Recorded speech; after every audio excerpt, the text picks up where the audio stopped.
আউযু বিল্লাহি মিনাশ শাইতানির রাজিম।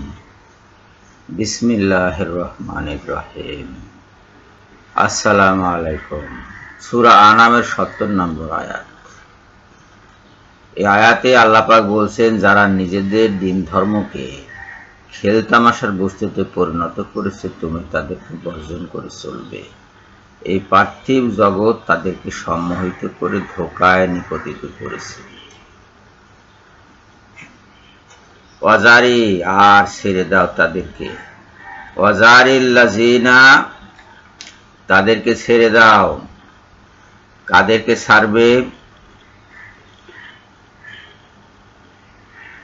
তাখুযু দীনাহুম, যারা দিনকে গ্রহণ করেছে লাইবান ওয়া লাহওয়ান, ক্রীড়া এবং কৌতুক হিসাবে। ওয়া গাররাতহুম হায়াতুদ দুনিয়া, এবং দুনিয়ার জীবন যাদেরকে ধোঁকায় ফেলেছে তাদেরকে কি করতে বলেছে? ছেড়ে দিতে বলেছে। তাদের পথে তাদের চলতে দিতে বলেছে, ছেড়ে দিতে বলেছে, তাদেরকে বর্জন করতে বলেছে। এখন এই খেলতামাশার বস্তুতে পরিণত করেছে কারা? বিশেষ করে মুশরিকরা। আপনি তাকিয়ে দেখুন, প্রতিটি মুশরিকের ধর্মের দিকে আপনি তাকিয়ে দেখুন। দিন ধর্ম মানে বিনোদন, বিনোদনমূলক অনুষ্ঠানের মধ্য দিয়ে তারা দিন ধর্ম পালন করে। গান গায়, নাচে, বাদ্য বাজায়, এই চলতে থাকে তাদের দিন ধর্ম। এবং দিন ধর্মের যে কোনো অনুষ্ঠানে দেখবেন সেখানে মস্ত বড় খাওয়া দাওয়া আছে, ওই হট্টগোল আছে, ভালো কাপড় পরা, গান গাওয়া, নাচা, হাসি ঠাট্টা, এগুলো চলছে। মানে দিন ধর্ম মানে হলো খেলতামাশা তাদের কাছে। আপনি যেখানেই যান, এদের যে কোনো ধর্মের দিকে আপনি তাকিয়ে দেখুন,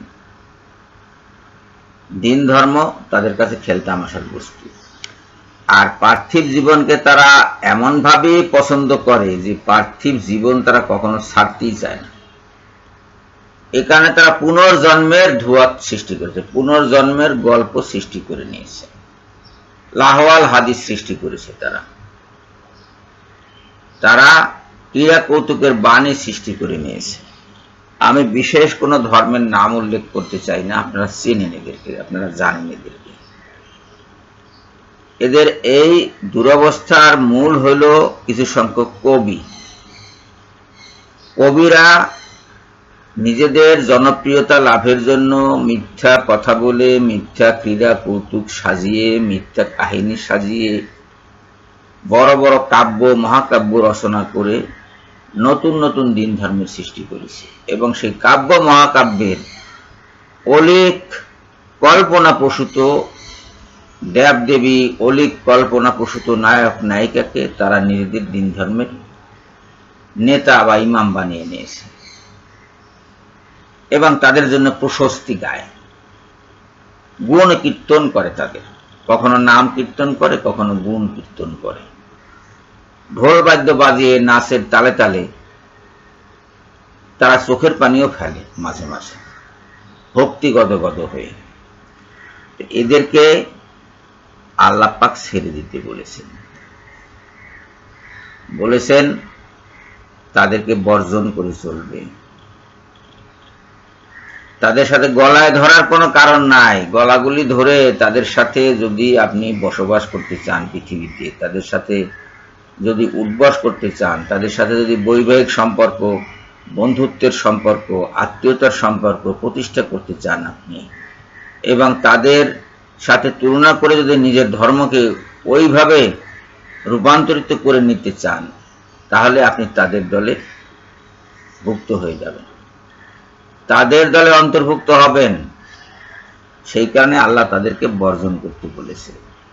আর এই কোরআন দ্বারা তাদেরকে উপদেশ দিতে বলেছে যাতে কোনো ব্যক্তি স্বীয় কৃতকর্মের জন্য ধ্বংস না হয়, ধ্বংস হয়ে না যায় কৃতকর্মের জন্য, সেজন্য উপদেশ দিতে বলেছে। এইখানে একটা বিষয়, কোরআন শব্দটি এখানে বাংলায় কোরআন শব্দটি আছে, আরবিতে কিন্তু কোরআন শব্দটি এখানে নাই, এখানে আছে বিহি। ওয়া জাক্কির বিহি, এই যে এখানে দেখুন ওয়া জাক্কির বিহি, আর এর দ্বারা উপদেশ দিতে থাকো। এর দ্বারা মানে কোরআন দ্বারা উপদেশ দিতে থাকো। এখন এই যে আয়াতাংশ, এই আয়াতাংশ নিয়ে আহলে কোরআন বলে পরিচিত বিভ্রান্ত লোকজন বলে থাকে যে উপদেশাবলী যা দেওয়া সেটা কোরআন দিয়ে দিবে রাসূল। রাসূলের নিজের কোনো কথা বলার দরকার নাই। আচ্ছা বলেন, এই কোরআন দিয়ে যদি উপদেশ দিতে যায় কাউকে, তাহলে কি সে শুধু কোরআন তেলাওয়াত করবে? শুধু কোরআন তেলাওয়াত করে তার উপদেশ দেওয়া যাবে না? যাবে? যাবে না। একজন হুজুর বসে কোরআন তেলাওয়াত করে গেল আপনার সামনে, একজন হাফিজ বলেন, একজন মাওলানা বলেন, একজন মুফতি বলেন, একজন মুফাসসির বলেন, সে যদি আপনার সামনে বসে কোরআন তেলাওয়াত করে চলে যায়, তাতে কি আপনার উপদেশ পাওয়া হবে? উপদেশ পাওয়া হবে না। কি করতে হবে? তার সাথে নিজের কথা যোগ করতে হবে। নিজের কথা যোগ না করে কোরআন, এই যেমন আমি এখন কথা বলছি, এই আয়াতটি সম্পর্কে আমি কথা বলছি, এটা কি এক ধরনের উপদেশ? তো নিজেকে কথা বলতে হয়। তো রাসূলকেও তো কোরআন দ্বারা উপদেশ দিতে গিয়ে কথা বলতে হয়েছে, তো সেই কথাগুলো যাবে কোথায়? সেই কথাগুলো হলো হাদিস। হাদিস কি সেই জিনিসটাকে বুঝতে হবে। কোরআন দিয়ে উপদেশ দিতে গিয়ে রাসূল সাল্লাল্লাহু আলাইহি সাল্লাম যে সমস্ত কথা বলেছেন, যে সমস্ত কাজ করেছেন, যে সমস্ত নজির সৃষ্টি করেছেন, সেগুলো হলো হাদিস। এইগুলোকে যারা অস্বীকার করবে, লাহওয়াল বলে, এই যে এখানে লাহওয়া এই শব্দটি আছে, এরা বলে লাহওয়াল হাদিস। সূরা লোকমানের ৬ নম্বর আয়াতে আছে লাহওয়াল হাদিস কথাটি।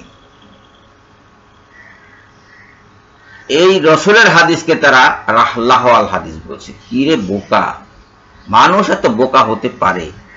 এই লাহওয়ান থেকে মুক্তি দেওয়ার জন্যই তো আল্লাহ পাক রাসূলকে নির্দেশ দিচ্ছেন কোরআন দ্বারা উপদেশ দিতে। রাসূল সাল্লাল্লাহু আলাইহি সাল্লাম সেই কোরআন দ্বারা উপদেশ দিচ্ছেন, তা সেটা লাহওয়াল হবে কেন? রাসূলের এই হাদিসগুলো লাহওয়াল নয়, লাহওয়াল হাদিস নয় এগুলো।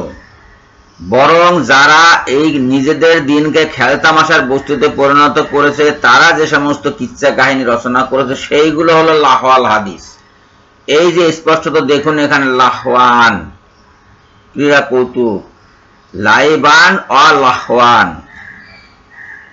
ক্রীড়া কৌতুক খেলতামাশার বস্তুতে যারা পরিণত করেছে দিন ধর্মকে। দুইটি নরনারীর প্রেম প্রীতির কাহিনী, সেটা হয়ে গেল একটা ধর্মের মূল বিষয়। এইটা কি ধর্ম হতে পারে? পারে না। দুইটি নরনারী কিংবা দুইটি দানব দানবীর দৈহিক মিলন, সেই মিলনের যে চিহ্ন লিঙ্গ আর যোনি, এর সম্মিলিত রূপকে পূজা করা ক্রীড়া কৌতুক নয়। এটা কি ধর্ম হতে পারে? ধর্ম না, ক্রীড়া কৌতুক। আপনি পৃথিবীর এক প্রান্ত থেকে অন্য প্রান্তে যেখানেই যান না কেন, আপনি এই ক্রীড়া কৌতুক দেখতে পাবেন দিন ধর্মের মাঝে, যেটা ইসলামে নাই। ভাব গাম্ভীর্য নিয়ে, সত্যিকারের আল্লাহ ভীতি এবং আল্লাহ প্রীতি নিয়ে যে দিন ধর্ম পালন করা হয়, সেটাই সত্যিকারের দিন ধর্ম। ক্রিয়া কৌতুকের মাধ্যমে যে দিন ধর্ম পালন করা হয়, সেটা দিন ধর্ম নয়। এটাকে দিন ধর্ম বলা যাবে না। ইসলামের আনন্দের মাঝেও গাম্ভীর্য আছে। আপনি তাকিয়ে দেখুন ঈদের দিকে। ঈদ মানে কি? খুশি।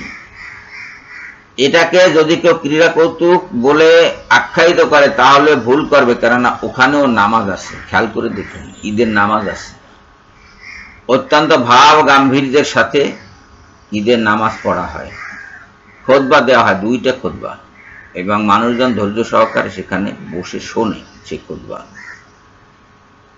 এবং কান্নাকাটি করা হয় তাদের আমলগুলো যাতে আল্লাহ পাক ঠিকঠাক মতো গ্রহণ করে। কাজে এইটাকে ক্রীড়া কৌতুক হিসেবে গ্রহণ করা যাবে না।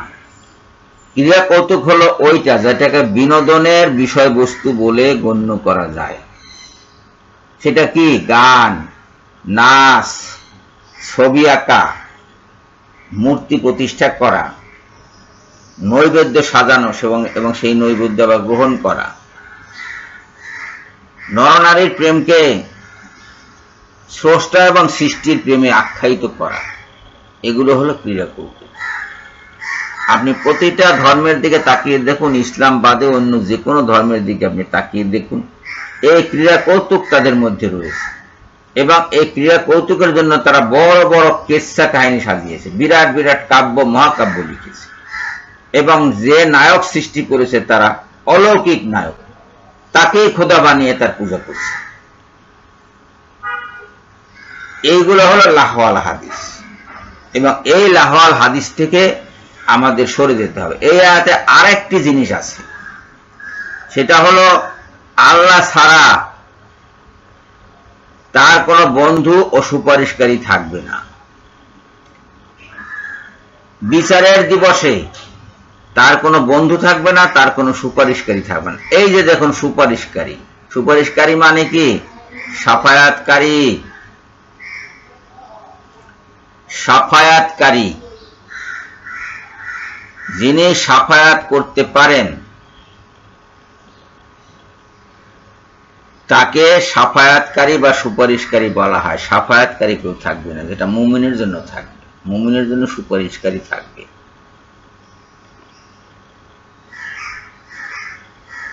এবং সেইখানে তার যেহেতু সুপারিশকারী থাকবে না, সে দুনিয়াভর বিনিময় বস্তু দিয়েও মুক্তি পেতে চাইলে সেই বিনিময় সেদিন গ্রহণ করা হবে না। তাদের জন্য যন্ত্রণাদায়ক শাস্তি ও ফুটন্ত গরম পানি প্রস্তুত করে রেখেছেন আল্লাহ পাক।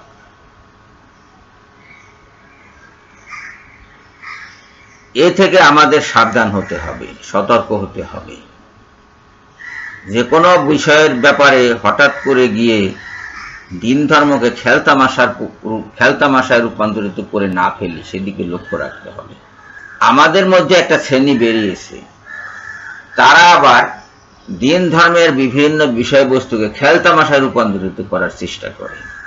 যেমন ঈদ, এই ঈদ হয়ে গেছে, শেষ হয়ে গেছে, আল্লাহর বিধানে রাসূলের বিধানে ওই পর্যন্ত ঈদ।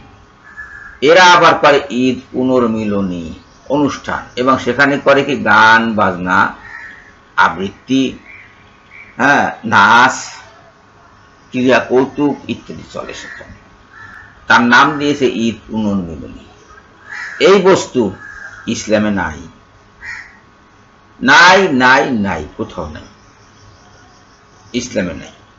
এইভাবে আমরা দিন ধর্মকে যাতে খেলতামাশায় রূপান্তরিত না করি, সেদিকে লক্ষ্য রাখতে হবে। আর না হয় এই আয়াতের আওতায় যাদেরকে শাস্তি দেওয়ার কথা আল্লাহ পাক বলেছেন, সেই আয়াতের আওতায় কিন্তু আমাদেরও পড়ে যেতে হবে। সতর্ক করছি, আমি যেটুকু জানি সেটুকু দিয়ে আমি সতর্ক করছি, এটা আমার ডিউটি। কে মানবে কে মানবে না আল্লাহ ভালো জানেন, আর জানেন তারা যারা মানবে বা না মানবে। সবাইকে ধন্যবাদ জানিয়ে এখনকার মতো বিদায় হচ্ছি। আল্লাহ হাফেজ।